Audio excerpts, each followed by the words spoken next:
Mapagpalang hapon sa lahat. Ang ating banal na misa ngayon ay kasalukuyang naka-livestream sa Facebook page ng ating parokya, San Lorenzo Ruiz Parish, Quezon City. Ang lahat ay pinapaalalahan ng manamit ng naaangkop at aktibo at magalang na makilahok sa ating pagdiriwang. Magsiluhod po ang lahat para sa panalangin para sa banal na bokasyon. Sa ngalan ng Ama, ng Anak, at ng Espiritu Santo. Amen.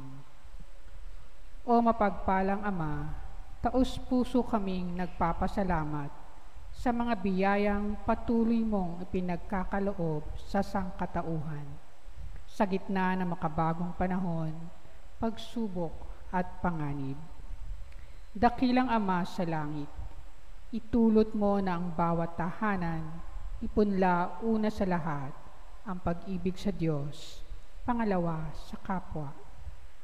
Pagkalooban mo ng ibayong paglingap at pag-ingat ang mga kabataan. Nawa, maitalaga nila ang sarili sa araw-araw na pananalangin.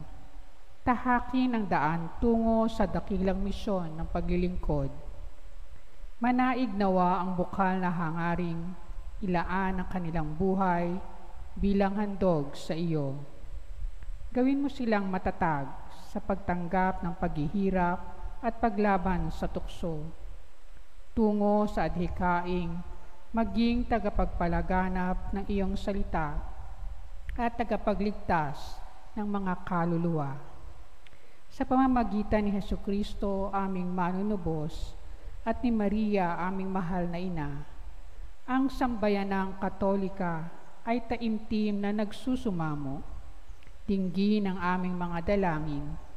Nawa, mapuspos ng maalab na pagtugon ang mga magulang, mga kabataan, mga mananampalataya, at ang simbahan sa malawakang panawagan, pananalangin at pagkilos sa pagyabong ng banal na bokasyon, sa pagpapari, pagmamadre, buhay reliyoso at reliyosa. Amen. Sa ngalan ng Ama, ng Anak, at ng Espiritu Santo. Amen. Magsipo muna sa mandali.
Magandang hapon po sa lahat.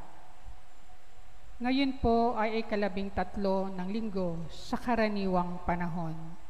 At ang tema ng ating pagdiriwang ay Mabuhay ang Diyos ng buhay, awa at kaligtasan. Ang kamatayan ay isa sa mga hindi maiiwasang malungkot na katotohanan sa ating buhay.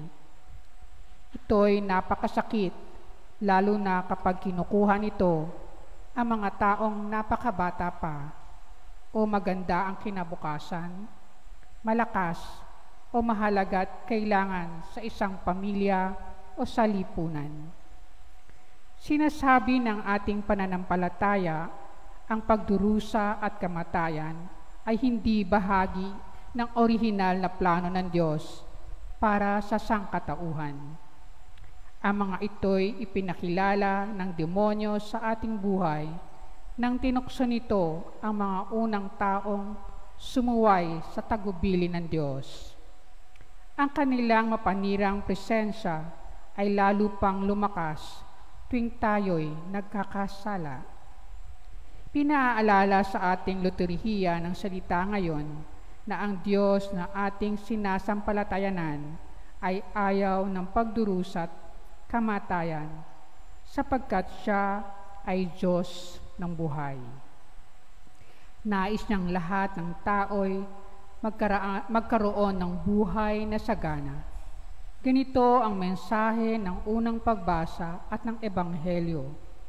Sa ating pagdiriwang ng Eucharistia ngayon, pasalamatan natin ng Panginoon sa makaloob na buhay at kalusugan ng isip at pangangatawan. Manalangin din tayong lahat na ang mga tao'y magtamasa ng ganitong mga pagpapala. Magsitayo na po ang lahat at simulan natin ang banal na pagdiriwang.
Sa ngalan ng Ama at ng Anak at ng Espiritu Santo. Amen.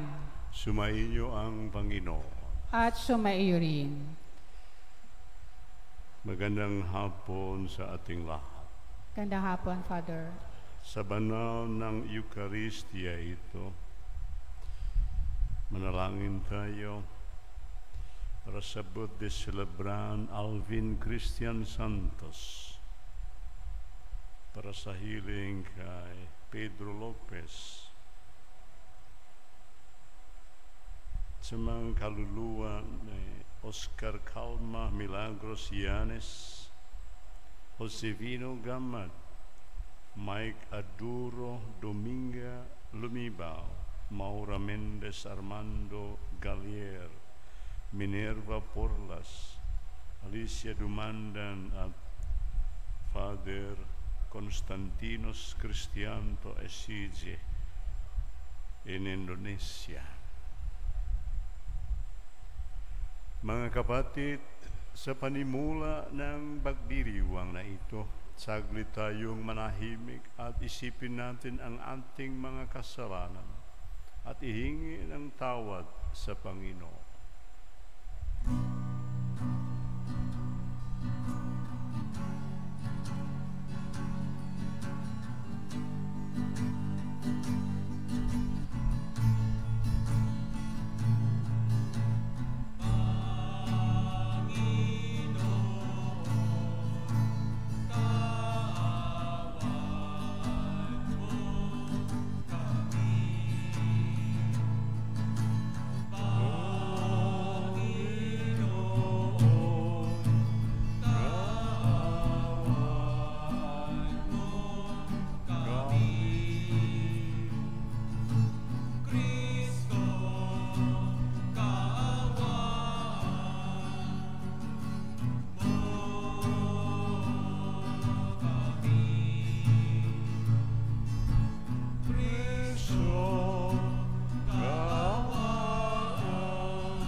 Kaawaan tayo ng makapangyarihang Diyos, patawarin tayo sa ating mga kasalanan at panubayan tayo sa buhay na walang hanggan.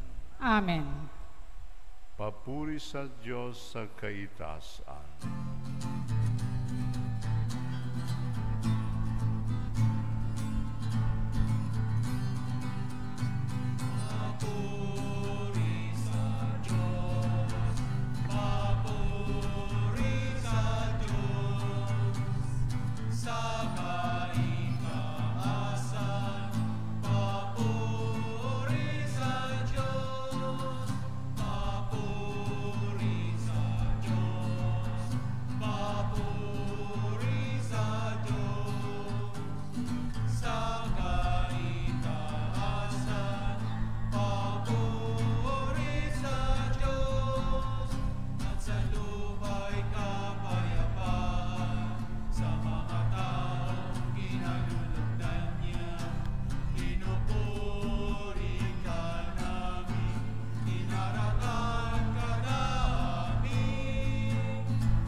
Manalangin tayo. Ama naming makapangyarihan, kaming iyong mga kinupkup ay niloob mong maging mga anak sa liwanag mong kaloob. Huwag mong ipahintulod na sa katiwalian kami ay masangkot. Panatilihin mo kaming nagliliwanag sa iyong katapatang lubos sa sumisikat sa pamamagitan ni Jesucristo kasama ng Espiritu Santo magpasawalang hanggan. Amen.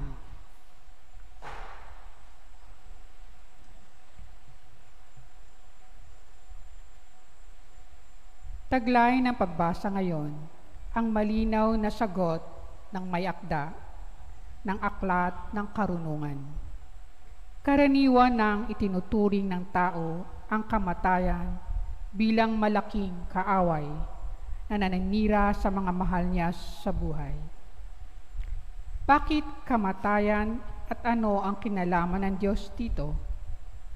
Ang palagiang tanong na tumatanggap ng magkakasalungat na sagot. Pagbasa mula sa aklat ng karunungan.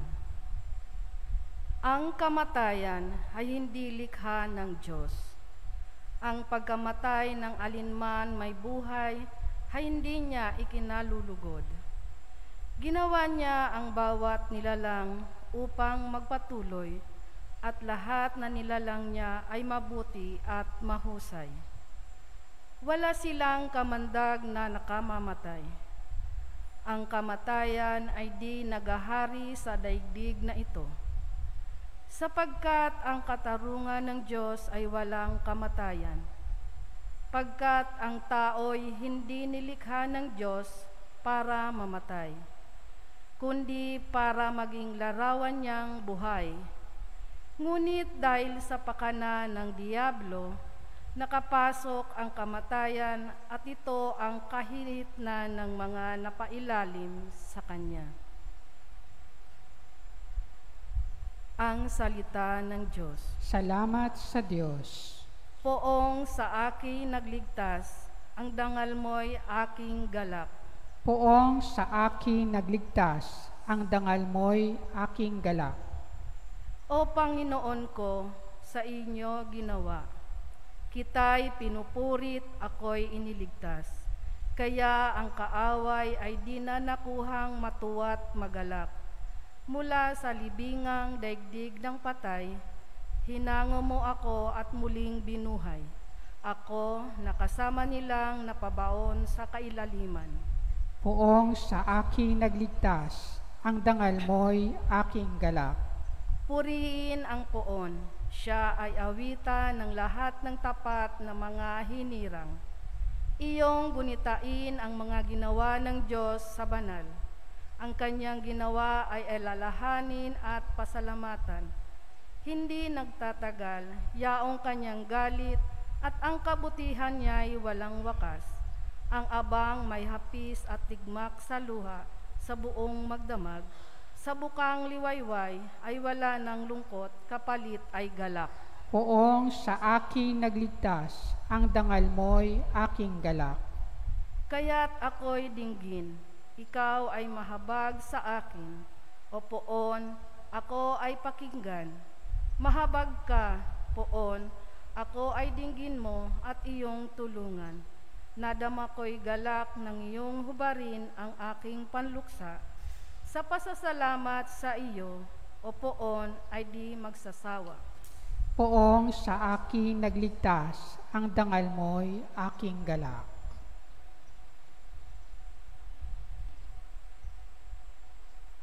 Ang pagkakaisa at pagiging bukas palad sa may hirap, ang mga tampok na katangian ng mga unang Kristiyanong pamayanan. Sa pagbasang maririnig natin ngayon, ipinaliliwanag ni Apostol Pablo ang mga dahilang nakaganyak na bukas palad ng pakikipagkaisa. Pagbasa mula sa ikalawang sulat ni Apostol San Pablo sa mga taga-Korinto. Mga kapatid, kayo'y tanyag sa pananampalataya, sa pagpapahayag, sa kaalaman, sa kasipagan, at sa inyong pag-ibig sa amin. Sikapin din ninyong manguna kayo sa pagkakawang gawa. Alam ninyo kung gaano kalaki ang pag-ibig ng ating Panginoong Hesukristo, na bagamat mayaman ay nagpakadukha upang yumaman kayo sa pamamagitan ng kanyang karukhaan. Hindi sa ibig kong mag-aanan ng iba at mabigatan naman kayo. Masagana naman kayo ngayon. Marapat lamang na tulungan ninyo ang mga nangangailangan. Kung kayo naman ang mga ilangan at sila'y managana, sila naman ang tutulong sa inyo. Sa gayon, pareho kayong nakatulong sa isa't isa at naganap sa inyo ang sinabi sa kasulatan. Ang nagtipon ng marami ay hindi lumabis, at ang nagtipon ng kaunti ay hindi naman kinulang. Ang salita ng Diyos. Salamat sa Diyos.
Sumainyo ang Panginoon. At sumaiyo rin. Ang mabuting balita ng Panginoon ayon kay San Marcos. Papuri sa iyo, Panginoon. Noong panahong iyon, muling tumawid si Jesus sa ibayo ng lawa ng Galilea, nakasakay sa bangka. Nasa baybay pa siya ng lawa, ay pinagkalipumpunan na siya ng maraming tao. Dumating ang isang lalaking nagngangalang Jairo, isang tagapamahala ng sinagoga. Pagkakita kay Jesus, siya ay nagpatira pa sa kanyang paanan at ang samo. Agaw buhay po ang anak kong dalagita. Kung maaari, sumama kayo sa akin at ipatong ninyo sa kanya ang inyong kamay upang siya'y gumaling at mabuhay. Sumama naman si Jesus at sinundan siya ng napakaraming taong nagsisiksikan, anupat halos maipit na siya. May ilang dumating mula sa bahay ni Jairo. Patay na po ang anak ninyo, sabi nila. Bakit pa ninyo aabalahin ang guro? Hindi pinansin ni Jesus ang kanilang sinabi. Sa halip ay sinabi sa tagapamahala, huwag kang mabagabag, manalig ka. At wala siyang isinama kundi si Pedro at ang magkapatid na si Santiago at Juan. Nang dumating sila sa bahay ng tagapamahala, nakita ni Jesus na gulong-gulo ang mga tao. May mga nananangis pa at nananaghoy. Pagpasok niya ay kanyang sinabi, bakit kayo nagkakagulo at nananangis? Hindi patay ang bata, natutulog lamang. Ngunit pinagtawanan siya ng mga tao. Pinalabas niya ang lahat maliban sa ama't ina ng bata at sa 3 alagad, at sila'y pumasok sa kinaruroonan ng bata. Hinawakan niya ito sa kamay at sinabi, Talita kumi, na ang ibig sabihin, Ining, sinasabi ko sa iyo, magbangon ka. Pagdakay bumangon ang bata at lumakad, Siya'y 12 taon na at namangha ang lahat. Mahigpit na ipinagbili ni Jesus na huwag ipaalam ito kanino man at inuutos niyang bigyan ng pagkain ang bata. Mga kapatid, ang mabuting balita ng Panginoon. Pinupuri ka namin, Panginoong Hesus Kristo.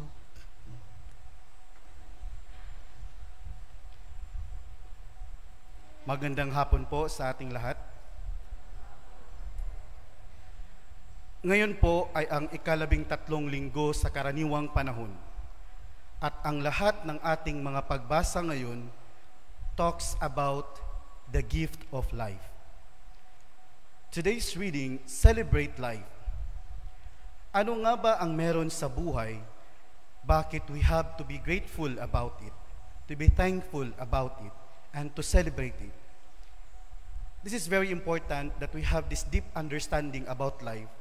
Kasi po, sa panahon ngayon, marami na po ang nagpapakamatay na nabigyan ng walang halaga ang buhay. Sa unang pagbasa, basically, it tells us that life is a precious gift from God. It is precious in a sense that ito ay isang buhay na walang hanggan dahil hindi naman po nilikha ng Diyos ang kamatayan. Pero dahil sa kasalanan, dumating ang kamatayan. So originally, sin was not the part of life. But thanks be to God, dahil habang may buhay na galing sa Kanya, meron tayong pag-asang makamtan ang buhay na walang hanggan. Sa ikalawang pagbasa naman, ipinakita lamang ni San Pablo sa atin kung ano nga ba ang dapat nating gawin upang ang buhay natin ay isang buhay that will lead us to eternal life. At yun po ay ang pagkakawang gawa, to help each other. Again, sin is not part in the picture. And in our gospel today, basically, nang binuhay ni Jesus ang bata, it simply reminds us kung gaano kahalaga sa Diyos ang buhay ng isang tao. At dahil dito, it is important for us to put our faith in God, for He is life Himself, the source of our very life. And when it comes to faith, walang lugar po ang kasalanan. Again, when it comes to life, sin is originally not a part of it. The big question now is, kamusta na po ang mga buhay natin ngayon? For the past years, sa buhay na ibinigay sa atin ng Diyos, this precious gift given by God,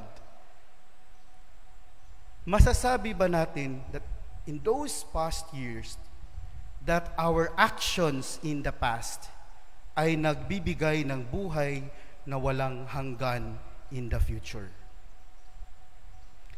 It is said that sa buhay ng nating mga tao, there are only two realities that we do not have power over them.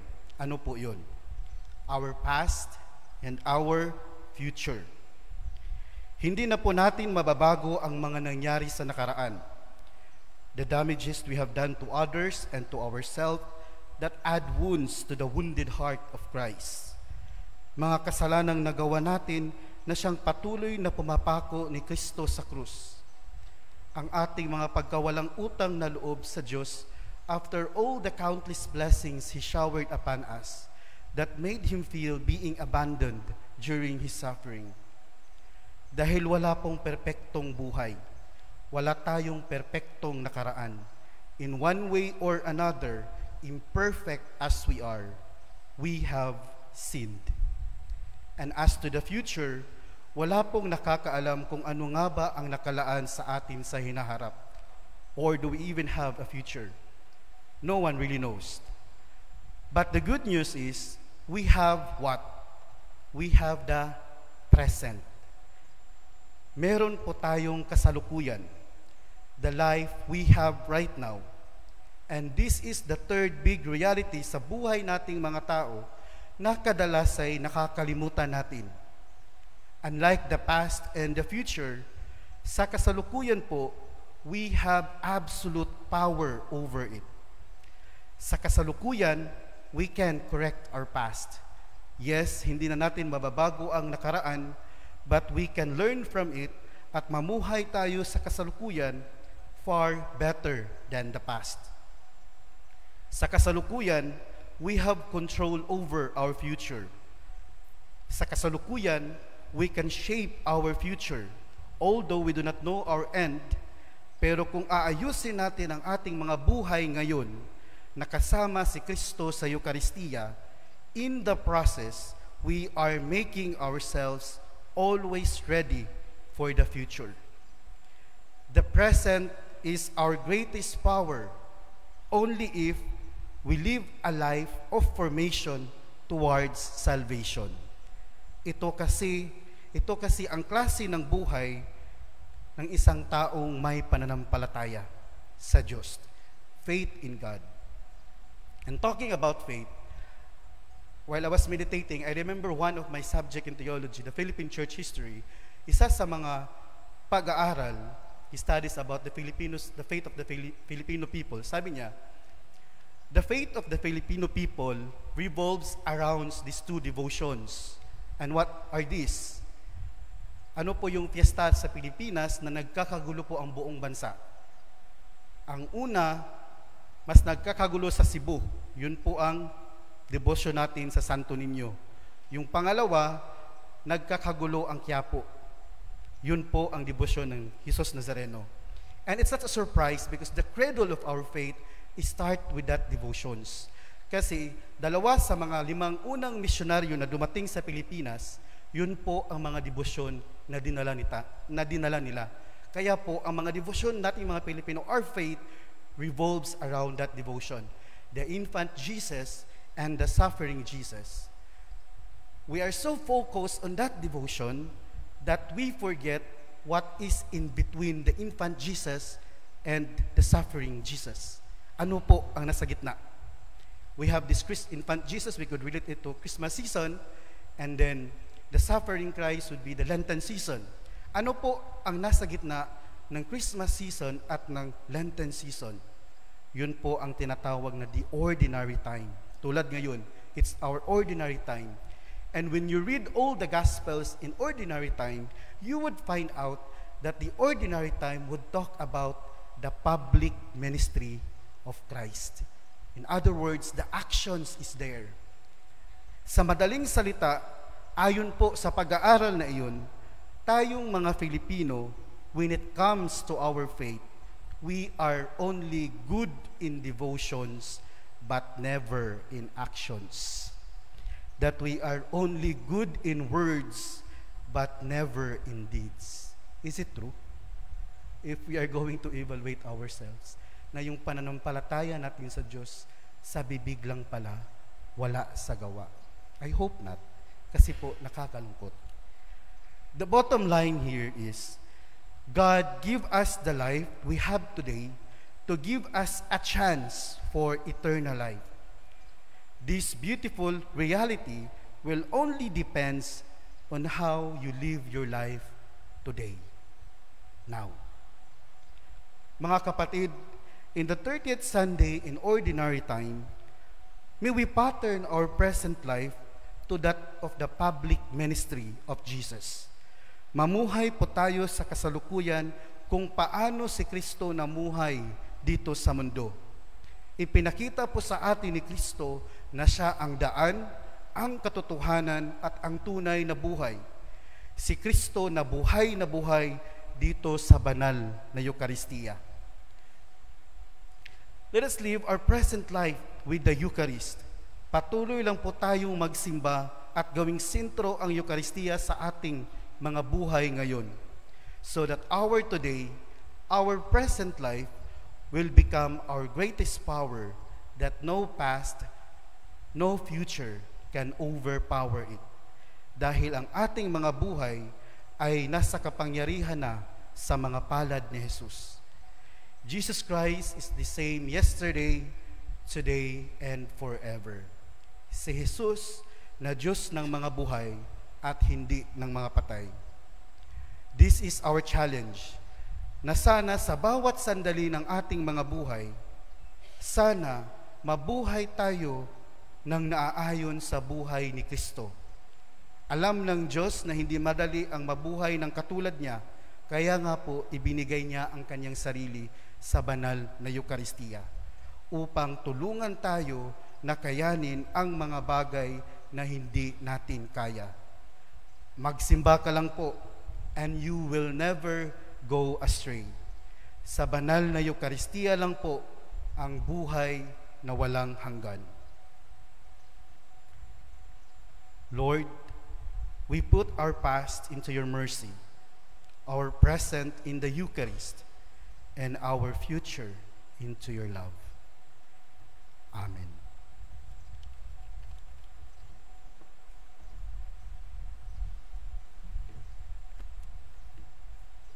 Tumayo po ang lahat.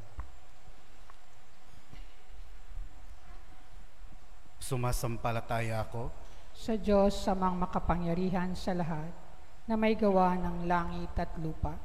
Sumasampalataya ako kay Hesu Kristo, iisang anak ng Diyos, Panginoon nating lahat.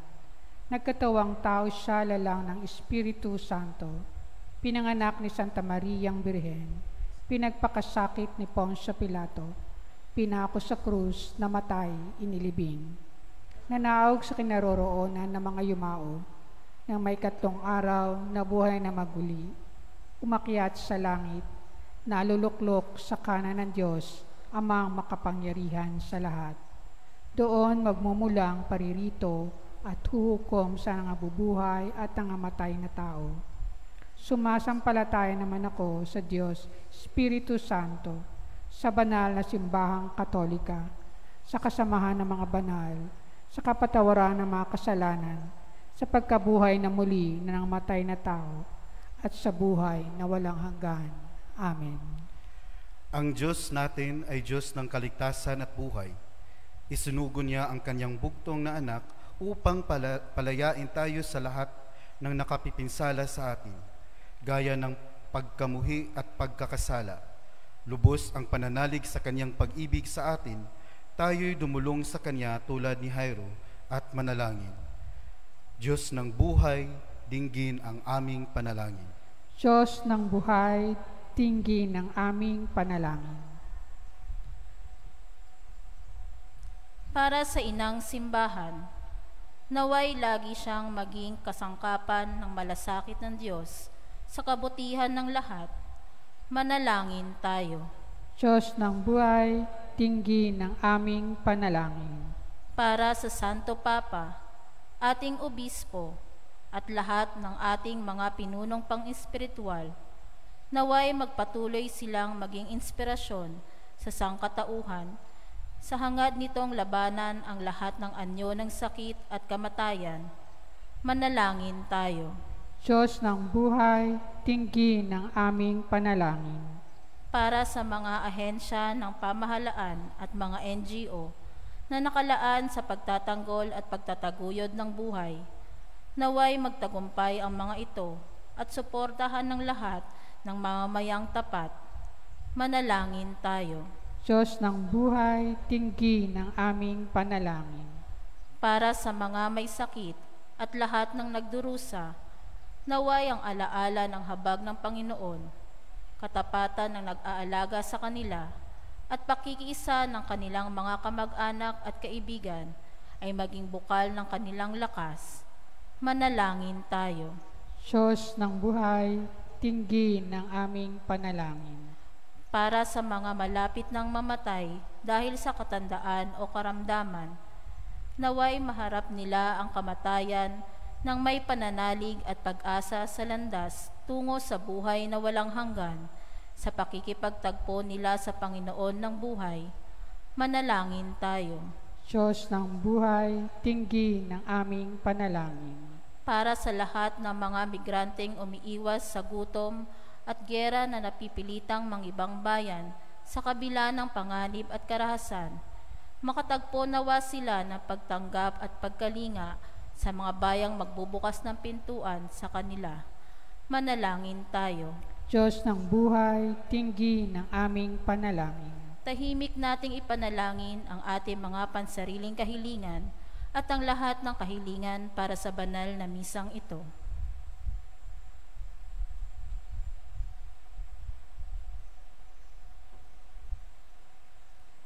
Manalangin tayo. Diyos ng buhay, tinggi ng aming panalangin.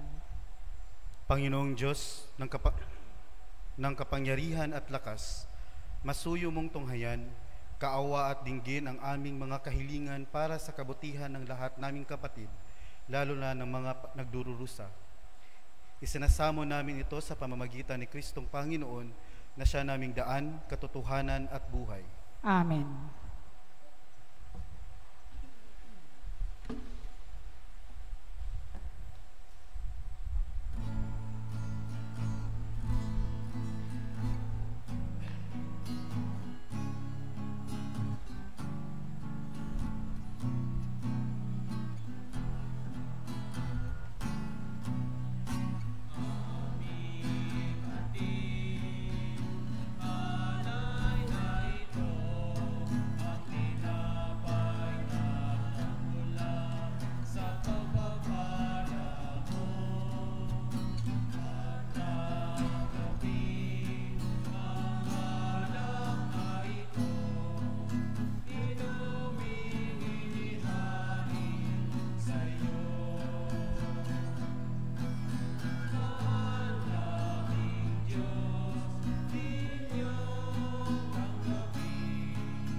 Manalangin kayo mga kapatid upang ang paghahain natin ay kalugdan ng Diyos Amang makapangyarihan. Tanggapin nawa ng Panginoon itong paghahain sa iyong mga kamay, sa kapurihan niya at karangalan, sa ating kapakinabangan at sa buong sambayanan niyang banal.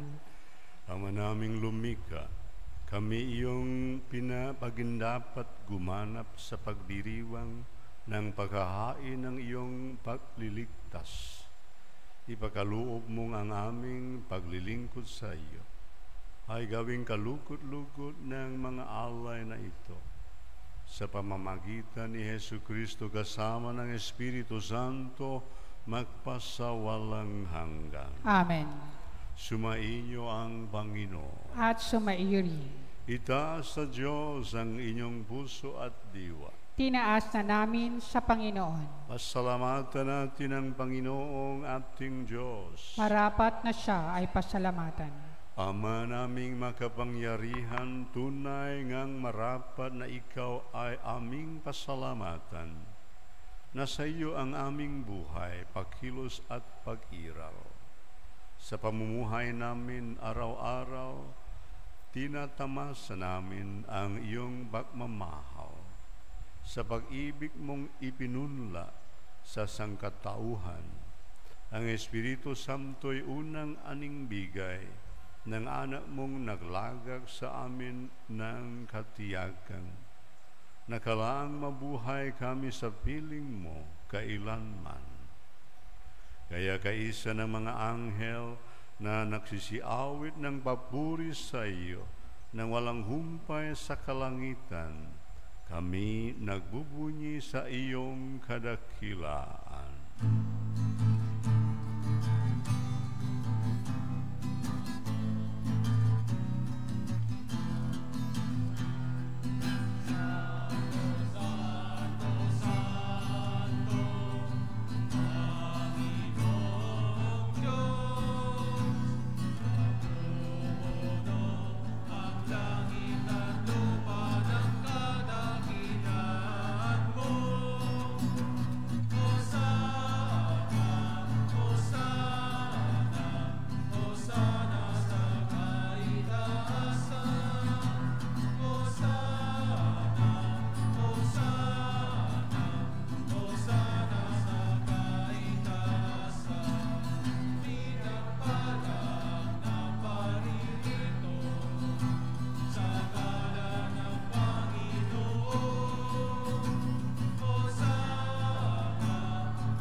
Ama naming banal, ikaw ang bukal ng tanang kabanalan, kaya't sa pamamagitan ng iyong Espiritu, gawin mong banal ang kaloob na ito, upang para sa amin maging katawan na dugo ng aming Panginoong Hesu Kristo. Bago niya pinagtiis ang kusang loob na maging handog, inawagan niya ang tinapay, pinasalamatan kaniya, pinaghati-hati niya iyon, iniabot sa kanyang mga alagad at sinabi, "Tanggapin ninyong lahat ito at kanin. Ito ang aking katawan na ihahandog para sa inyo."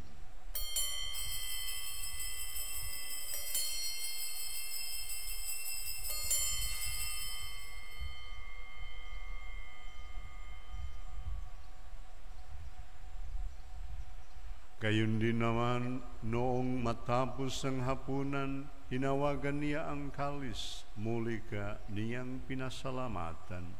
Iniabot niya ang kalis sa kanyang mga alagad at sinabi, "Tanggapin ninyong lahat ito at inumin. Ito ang kalis ng aking dugo, ng bago at walang hanggang tipan. Ang aking dugo na ibubuhos para sa inyo at para sa lahat, sa ikapagpapatawad ng mga kasalanan. Gawin ninyo ito sa pag-alala sa akin."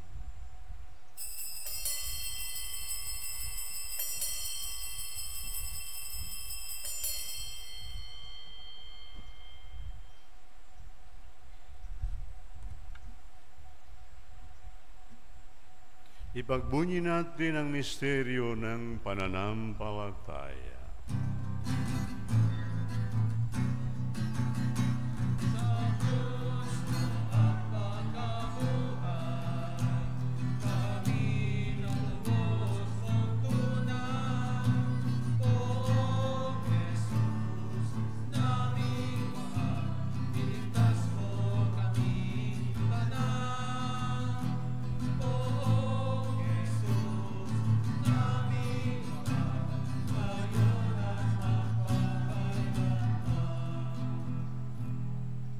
Ama, ginagawa namin ngayon ang pag-alala sa pagkamatay at muling pagkabuhay ng iyong anak.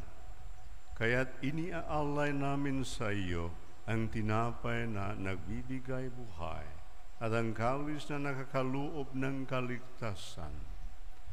Kami nagpasalamat dahil kami iyong minarapat na tumayo sa harap mo para maglingkod sa iyo. Isinasamo namin kaming magsasalo-salo sa katawan at dugo ni Kristo ay mabuklod sa pagkakaisa sa pamamagitan ng Espiritu Santo. Ama, lingapin mo ang iyong simbahan, laganap sa buong daigdig. Puspusin mo kami sa pag-ibig kaysa ni Francisco na aming Santo Papa, at ni Roberto na aming obispo, at ng tanang kaparian. Alalahin mo rin ang mga kapatid naming nahimray nang may pag-asang sila'y muling mabubuhay. Kuyan din alahat na mga pumanaw. Kaawani mo sila at patuloyin sa iyong kaliwanagan. Kaawani mo at pagindapatin kami lahat na makasalo sa iyong buhay na walang wakas. Kaysa na mahari na Birheng Maria na ina ng Diyos, kaysa na mga apostoli at na ng lahat na mga banal na namuhay dito sa digdig ng kalugod-lugod sa iyo, may pagdiwan nawa naming ang pagpupuri sa ikalalang mo sa pamamagitan na iyong anak na aming Panginoon Hesu Kristo.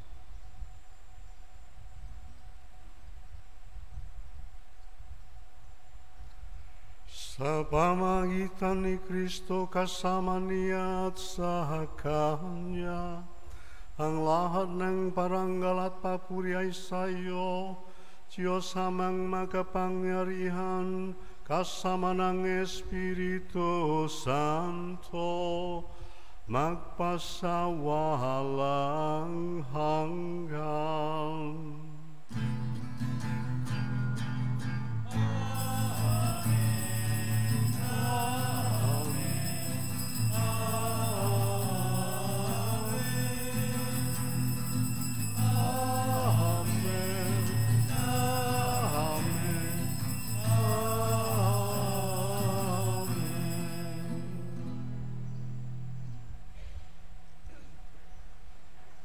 Sa tagubilin ng mga nakagagaling na utos at turo ni Jesus na Panginoon natin at Diyos, ipahayag natin ng lakas loob.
Hinihiling namin kami iadya sa lahat ng masama, pagkalooban ng kapayapaan araw-araw, iligtas sa kasalanan at ilayo sa lahat ng kapahamakan, samantalang aming pinananabikan ang dakilang araw ng pagpapahayag ng tagapagligtas namin si Hesu Kristo. Sapagkat sa iyo ang kaharian at ang kapangyarihan at ang kapurihan magpakailanman. Amen.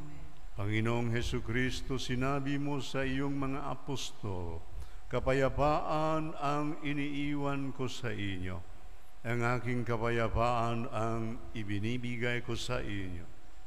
Tunghayan mo ang aming pananampalataya at huwag ang aming pakakasala. Pagkalooban mo kami ng kapayapaan at pagkakaisa ayon sa iyong kalooban, kasama ng Espiritu Santo magpasawalang hanggan. Amen. Ang kapayapaan ng Panginoon ay laging sumain. At sumairin. Ngayon, magbigayan tayo ng kapayapaan sa isa't isa.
Ito ang kordero ng Diyos, ito ang nakaalis ng kasalanan ng sanlibutan.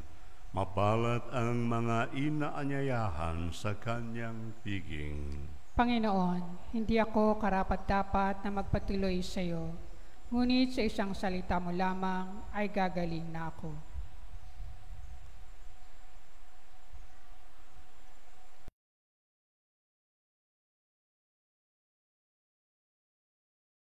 Espiritual na pakikinabang. O Jesus ko, naniniwala ako na ikaw ay tunay na naririyan sa banal na sakramento. Minamahal kita ng higit sa lahat at ninanais ko na ikaw ay tanggapin sa aking kaluluwa. Bagamat sa sandaling ito ay hindi kita matatanggap sa paraang sakramental, pumarito ka man lamang sa aking puso sa paraang espiritual. Tinatanggap kita na ikaw na naririto at buong puso akong nakikipag-isa sa iyo. Huwag mong pahintulutang ako'y mapahiwalay sa iyo. Amen.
Magsitayo po ang lahat. Manalangin tayo. Ama naming mapagmahal, buhayin nawa kami ng aming inihain at pinaksaluhan upang kaming pinagbuklot sa pag-ibig mo kailanman ay makaroon ng bungang lagi naming maiaalay sa pamamagitan ni Hesu Kristo kasama ng Espiritu Santo magpasawalang hanggan. Amen. Please be seated for a while for some announcement.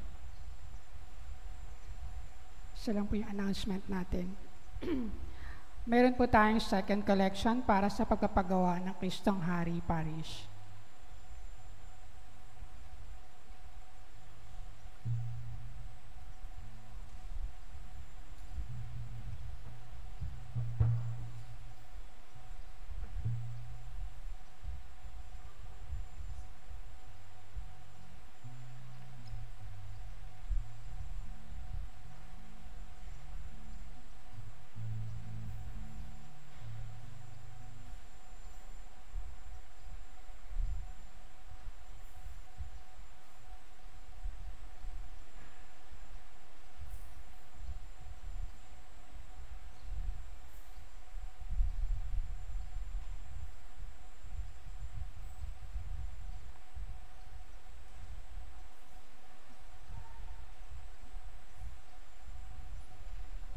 Maraming salamat po.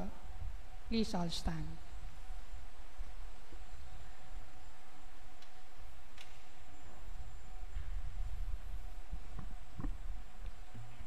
Sumainyo ang Panginoon. At sumayo rin. Pagpalain kayo ng makapangyarihang Diyos, Ama, Anak at Espiritu Santo. Amen. Tapos na ang banal na misa, humayo kayo at sa kapayapaan upang mahalin at paglingkuran ang Panginoon sa inyong kapwa. Salamat sa Diyos.